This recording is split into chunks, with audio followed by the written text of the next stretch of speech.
Hey everyone, I'm Captain V. Have I ever told you about the time my bus rocked over a cliff in Nepal? No? Watch on. Okay, this story takes place about 7 years ago or so, something like that. In Asia, I was traveling with my wife and we were in Nepal.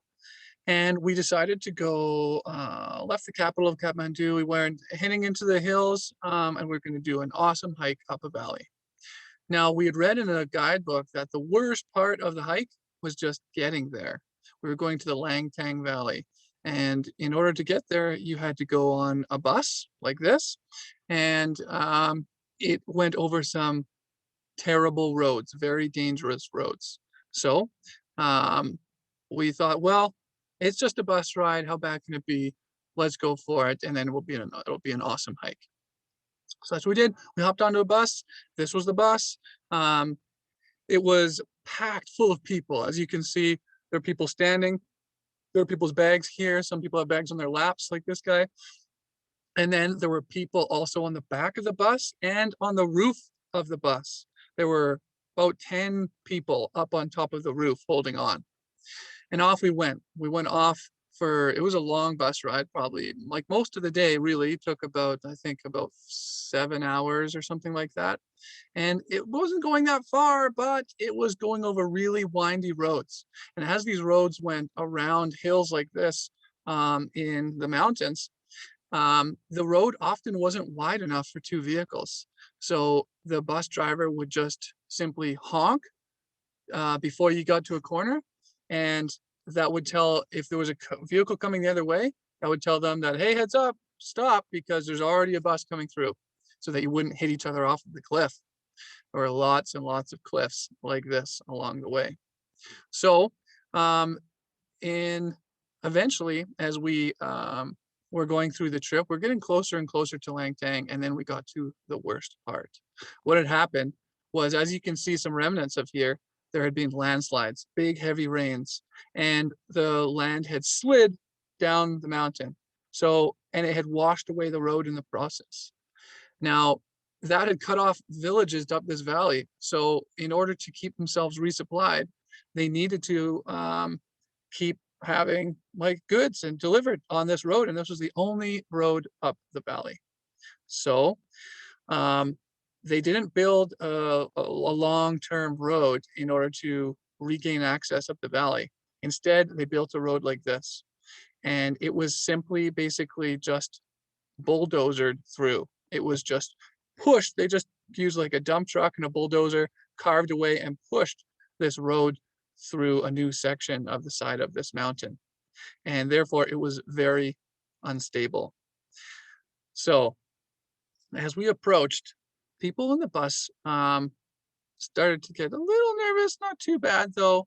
And we looked out the window and we were kind of like, whoa, this doesn't look good, because it was only wide enough for one vehicle to go.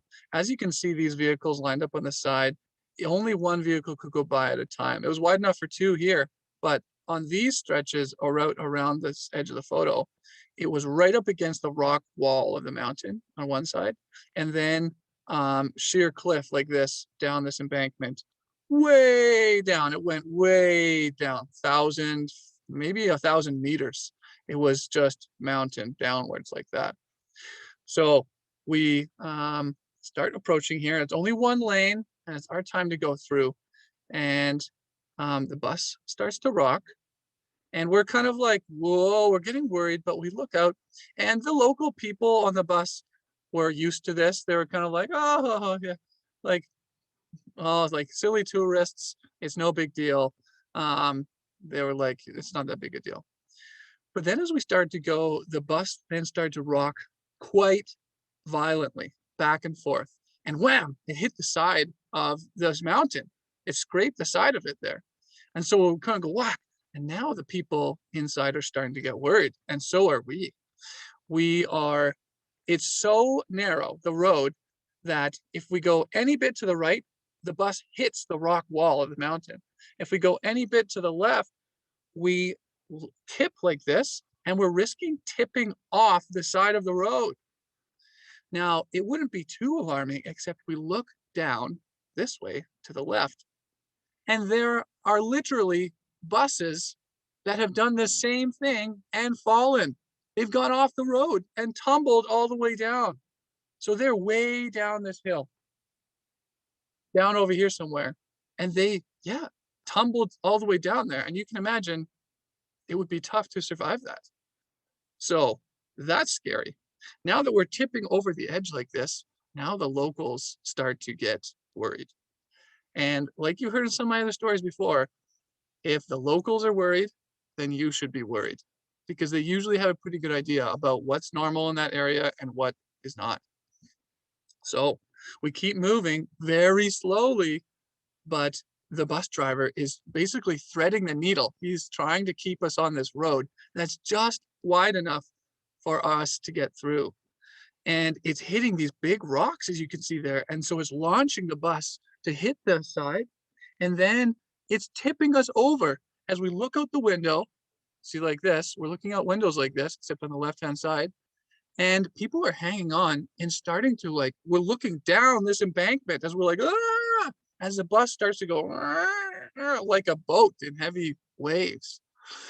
But you can imagine what the people on top of the bus were thinking as they were going, ah, leaning over like this.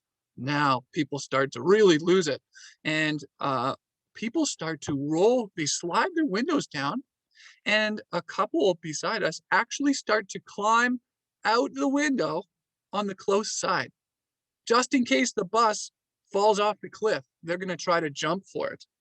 But they can't put too much out of the window because then the bus will squish their legs against the side of the mountain because it's right against the window. So they're kind of like there, they have it open and they get ready to jump.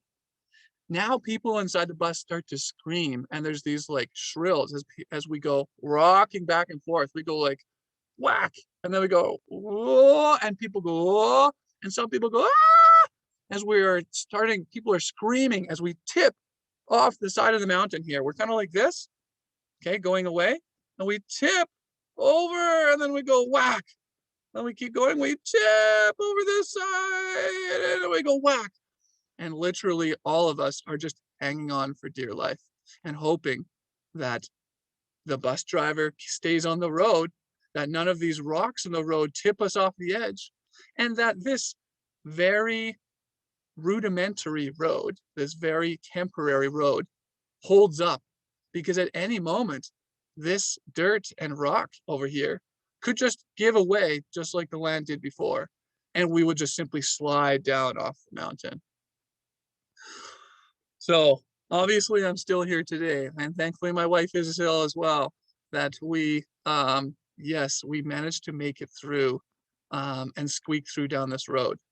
But after we made it through, everyone counted themselves lucky that we had closely danced with the edge of this road and the edge of oblivion.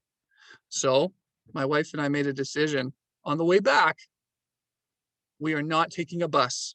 We're going to take a Jeep or something that has a lot easier time with it. And you know what? On the way back, we took a Jeep and it still almost went off the edge as we had to let a truck through like this. And our driver backed up so the rear wheel actually went off the edge. At that point, my wife and I said, that's it. Let us out. We're going to walk and we'll meet you on the other side. And that's what we did on the way back. We walked this whole section. And we beat our Jeep because it took them so long to weave their way and avoid doom. So we walked. Eventually they caught up to us. We got back in and we were safe and sound. But amazing valley, the Langtang Valley, amazing hiking. But wow, what a scary bus ride that is. Stay safe. Hope you enjoy this one. We'll see you next time.